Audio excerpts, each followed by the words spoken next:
Alright, so, what's up, y'all? My name is Kundin. Obviously, if you're watching this, you've been watching some of the videos on the ecoboost. I've had it for about 9 months now. Big fan of it. Just to give you there's a million reviews out there and like a lot of videos on it, but I wanted to give you my perspective on owning the car. If this is something that you want to pursue as a purchase and you're thinking about possibly the ecoboost or a Camaro.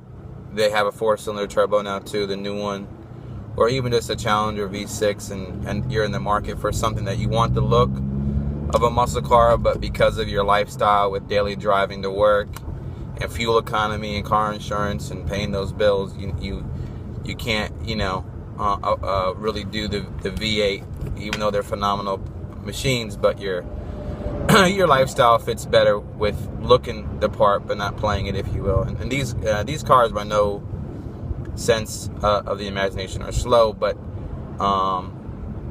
they're not particularly super fast either. My EcoBoost I got in March. It's a non-performance pack but premium. I was doing the track apps and I got about 0 to 60 was 5.6 seconds was my best.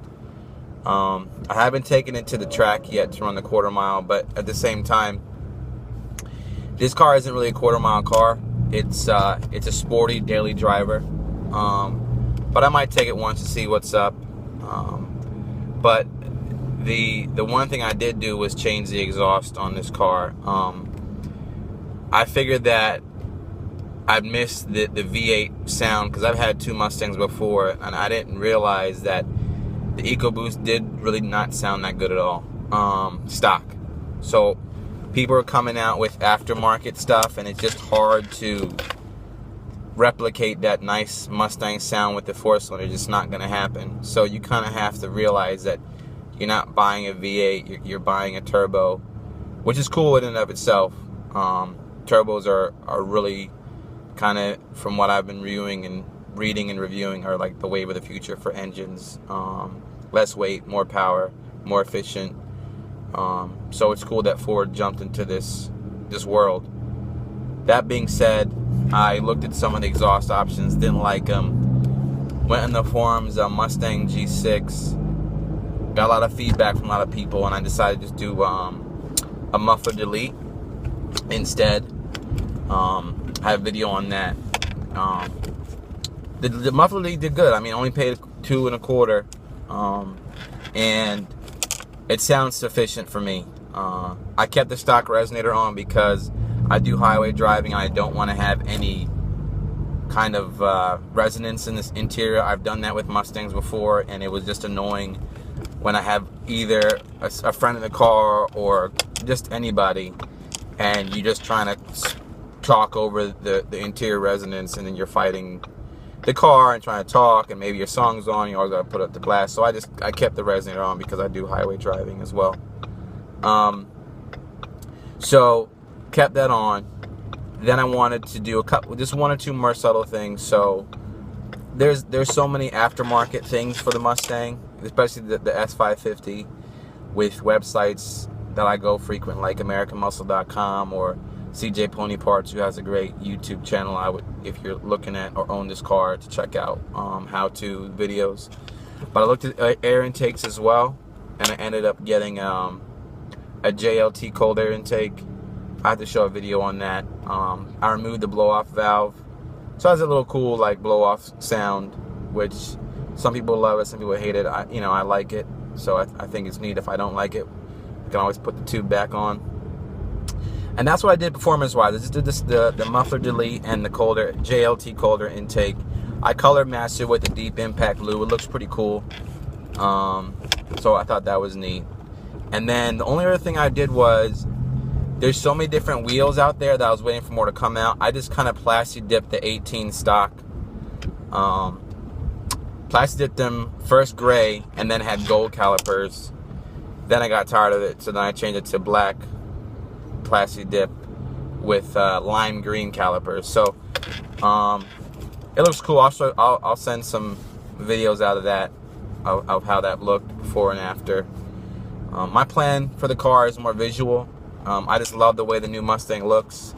The last Mustang I owned was a 07 Mustang convertible, black with red interior. I sold that to buy a home. Worst decision of my life. But I was waiting. You know, the new Mustangs that came out after the S197 were cool, but I didn't want to finance them, you know? Like, they were nice to look at, but I didn't want to take that jump. So what I did was I got a Cadillac STS V8 all-wheel drive as my next car after the Mustang. Liked it, but it was so crap on gas. Got floor masters on it and just put some basic tint on it, but it was really, like, I'm talking about like 14 miles to the gallon on a good day. So that was crap. The EcoBoost came out. I saw the EPA numbers. I went and test drove it in November of last year, and then things worked out, so I went back to dealer and I got it in March of this year. And you know, at first I was like, oh, everyone keeps saying you should have got the V8, you should get the V8, and you could listen to the noise and like fall prey to it, but it's all about your personal preference. I really just like this car. I haven't had problems with it. I put 12,000 miles on it coming up now. It's very comfortable. It has all the options I need. I know it's being a baby, but I would prefer a heated steering wheel. My wife has a 2016 Ford Fusion, and that's really trick. But a heated steering wheel and a Mustang is kind of like whatever, you know. A couple things, like I said, I want to do visual mods, and these will be in videos upcoming. I'll give you a rundown of what's coming up. Want to do, obviously, a new wheel setup. The wheel setup I want to do staggered, 5-spoke. I don't know about lowering it yet, because I lowered my Mustangs before and the ride got really crappy. A lot of people can do it. I'm not a fan of it after like the long-term effect, because the way they tune these cars from the factory is real comfortable.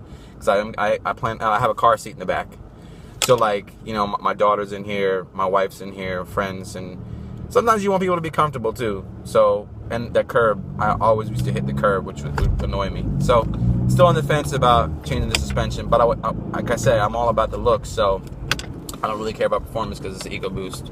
You know, if I would have cared about performance, then I would have really saved up another year and got a GT, or saved up 2 years and try to get a GT 350 if my wife would let me. But I digress. Getting back to what's coming up on this channel. Wanted to show you guys, I plan on doing either a full wrap or a full dip on the car. I'm looking at like a phantom gray or some kind of like black kind of something to make it look a little bit more sinister. Like the blue, it's cool, but kind of want to switch it up. And so since I'm doing the visual thing, I might just do like a black plastic dipper wrap on the car, and then black, but a little bit more like a ceramic wrap on the top roof and the spoiler, and then of course with the 20s and keeping the green line caliper. So that's what I'm looking to do. Stay tuned. Thanks for looking at my videos. The quality sucks. I just started this stuff, so apologize, but I'm gonna try to get new equipment and do better videos. I do this in my spare time, but you know, Mustangs are a passion for me. Cars in general. I don't really get into the car war thing. Like, I'm not gonna hate you because you drive a Camaro or a Dodge or whatever, your BMW. I love all cars. I just happen to have an affinity for a Mustang, like a lot of people do. So I got love for all cars. I was really anxious to see the new 2016 Camaro when it came out. I wasn't as wowed as I was on the previous generation, the 2008 or yeah, 8, the Transformer one that came out. That was banging. I wanted that for a while, but I just couldn't get around to purchasing it because I didn't really like the interior that much. But the new one, you know, we'll see. But I'm always on channels. I follow a lot of people that I think do good work, so I figured, you know, why not jump in the fray? So, you know, like, subscribe, comment, try to keep it, if you could, kosher, you know, with the language. But you know, you're entitled to your opinion. So if you wanna, you know, say anything negative or just start a dialogue, let's do it, because you know that's what it's about. Just trying to learn from each other and getting better. But stay tuned, like, subscribe, peace.